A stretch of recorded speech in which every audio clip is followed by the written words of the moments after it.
What's going on, traders? Andrew O'Connell here with Pristine Capital, coming at you with yet another market recap video. It is April 14th of 2022. Please go ahead, as always, click the like button on the video and subscribe to my channel. That way you don't miss any of my future recaps or other content that is coming down the pipe. Today we're going to talk about the price action in the indices. We're going to talk about my trading for the day. Before we do that, quick risk disclaimer: nothing in this video should be construed as investment advice or recommendations. Always follow your own trading plan and your own risk parameters, and never YOLO your entire account to any one of my trades or anyone's trades for that matter. All right, let's dive in here, team. So today is Holy Thursday. We have off from the trading day on Friday, so we have a nice 3-day weekend coming up, nice holiday weekend, and today was options expiration. And what a nice quiet day that we got. Today was pretty volatile. S&P 500 finished down 1.25%. Our NASDAQ QQQ finished down 2.29%. IWM small caps finished down 0.97%. The dogs of the Dow Jones, they finished down 0.39%. Look how odd that is. The volatility of the Dow decreased significantly. And then we had the ARK Innovation ETF finish down 4.44%. Overall, aside from the Dow, we had the volatility pick up in all of these headline indices. Although surprisingly, the advance that we're seeing in volatility is not that much compared to this carnage. Honestly, when you have options expiration, there's so many weird flows going through the markets that you can get really wonky things going on. In terms of the breadth, we had negative breadth across the board. You can see in the small caps, only 30% advancers, so that is pretty poor. And my trend model flipped from -1 to -3. Let's take a look at our heat map here, and you can see the heat map. Basically, the story of the day was Elon Musk buying Twitter. No, that was definitely not the story of the day. That was pretty funny, like all the craziness. We actually had someone in our group that was long Twitter, so that was pretty cool. But yeah, that was just noise. The big story today was Treasuries getting smoked once again, and that just completely torpedoing all of these tech stocks. Like you can see when we go to our sector map, KWEB, the Chinese technology companies, they got absolutely demolished today. The ARK Innovation ETF was hit hard, and semiconductors were down 2.77%. Biotech was down as well.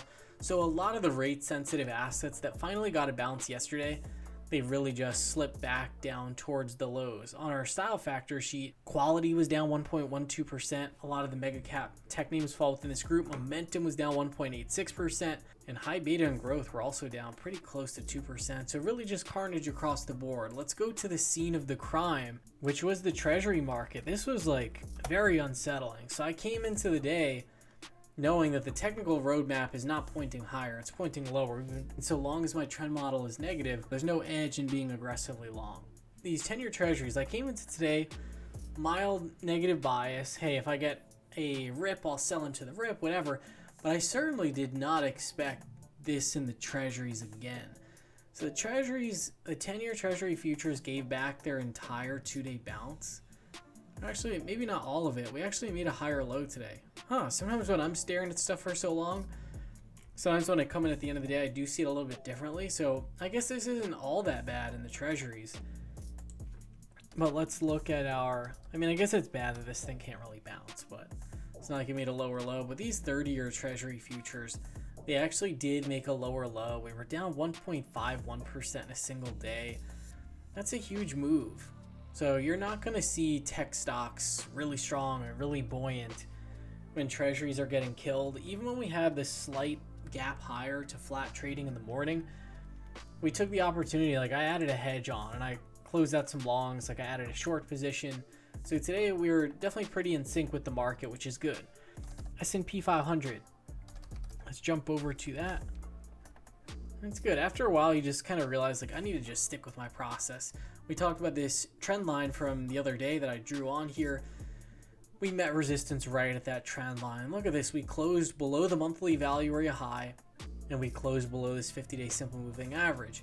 Now, we have not made a new lower low compared to where we were 2 days ago, which if you want to see this glass half full, that's the best way to do it. But let's be honest, we are trading back inside the monthly value area, and we cannot get out of it. So typically when you're at a key juncture like this, and the market maybe was a little oversold after this huge red candle, we got a couple of days of consolidation, but when the market cannot bounce, can't go up higher, all it does is move sideways, that's when you know, hey, there's real risk on the table that we could literally just slip even deeper into this monthly value area, down to this 4264.75 level. So I did today for my trading, and I actually recorded a full-length video on this one specific trade. You can feel free to go to it. I'll see if I can put a link to it after this video. Take a look here. So what I did, I had some NVIDIA calls that I took into the bell yesterday, and I closed those off for a nice little winner. Closed them off for $14.35. I paid $13 for those. I added a SPY hedge. It's this butterfly trade. Again, I'm gonna post that next video after you watch this. Then I actually took some NVIDIA puts. I got long the June 17th 220 strike puts for a 1910. And NVIDIA really just gave up the ghost and puked. And it's kind of funny. Sometimes when you're long an asset, you can really see how it's behaving. And I just knew from yesterday when I was long, this thing, I was so happy it gapped higher today, because yesterday this thing barely had any fight as the NASDAQ was ripping out and really just, you know, having a pretty fantastic bounce. So now with NVIDIA, like, look at this. On the weekly chart, this is not looking good. We're consolidating in value, but how long before we break out of this range? And then where do we go once we do? You know, it's a key question. I mean, look how much this stock has rallied since 2020. It's pretty remarkable. This stock, you know, split adjusted from maybe like $73 all the way to like $350. So if the market gets weak, we know for a fact that there's a lot of players out there that are really long this stock. But yeah, I took that those puts. I actually closed them the same day I saw the volatility was coming in. Closed these out for 2063. So whatever, take the base hit. The Qs, I tried to get long some calls, and it looked like the volatility was really coming in. Let me take a shot at this. But then Treasuries took another leg lower, and as soon as that happened, I was like, I'm out. So I closed those out for 1071. I paid 1085. That was a really good loser though, because this one is super, super tight. The moment that I realized, hey, the odds aren't in my favor anymore, I wrote here, Treasury just took another leg lower. Jumia, I had sold some puts in this name, and I bought those back for $1.17. I had received 41 cents. So yeah, gave this one a shot, just selling some premium. And originally when I sold that premium, I thought, oh, I'll take ownership of Jumia. If I get exercised on, I could always sell calls if I really want to. But given that my trend model flipped to a -3, and just given how weak this stock is, I decided I'm just going to go ahead and close that out. So I closed that one out for a loss. Yeah, not too bad. Selling premium, you know, the wins and the losses really aren't too crazy.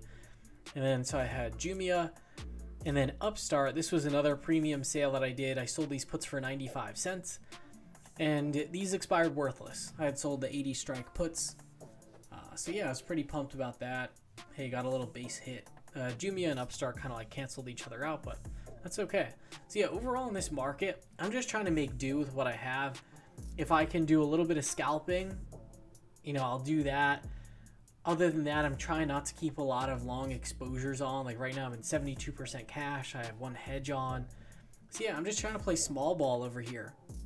I think that's the name of the game. You can't really take yourself too seriously, and you can't come into every day with the mindset of like, I'm just going to rip the cover off this thing with a home run. You know, it's not bad at all. If you're just trying to like, hey, I'm going to minimize my risk. I'm in mostly cash, so I'm okay. And if I see an opportunity, maybe even if the volatility's high, the market's going lower, maybe you can day trade something with the upside or day trade to the downside. Like, there's nothing wrong with that. I think the real problem is like when the market's weak, but people are being stubborn, they don't have a process, they don't have like a system for identifying the trend, and they're just trying to fight it. That's when it gets really challenging. And trust me, I've done that many times before as well. So yeah, it's all about just, hey, understand the environment that you're in. Christine Lagarde said that the ECB was going to be cutting back on their QE program beginning in Q2. So we're just not getting any positive news that would make people want to buy stocks. That's basically it. So yeah, overall pretty weak. And then, yeah, let's talk about the one stock trade that I had here. I think this one's a good teacher. Like, it's always good to learn from the losers. And I always try to emphasize, like, I never shy away from the losing trades because I think it's just important to go through them and just to be transparent. This one, GOGO, this was one that worked really well for this environment. This was like the home run equivalent of like a trade in this kind of market. GOGO, I bought into this one for $20.01. I sold some calls on my position for 70 cents, and those calls were exercised, and I was taken out of the stock for $22.70. Let's take a look at GOGO and just look at the chart here. I think this is a good reference. Even though the market was incredibly weak, GOGO still managed to close out positive. And this is really what it looks like when a stock is under accumulation. So first thing right here, this stock had a power earnings gap.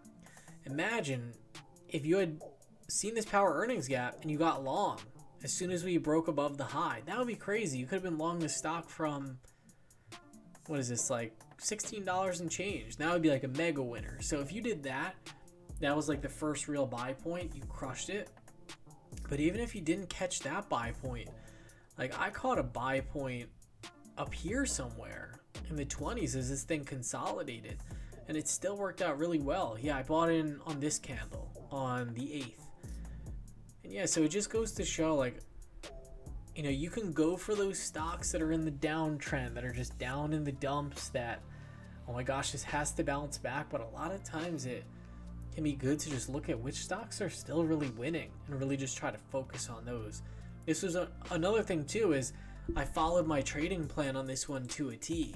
So this was one of our weekend watch list setups, and I just took the setup when it triggered and closed out when my target was hit, and it worked out pretty well. So heading into this weekend, I want to make sure I'm doing my homework again.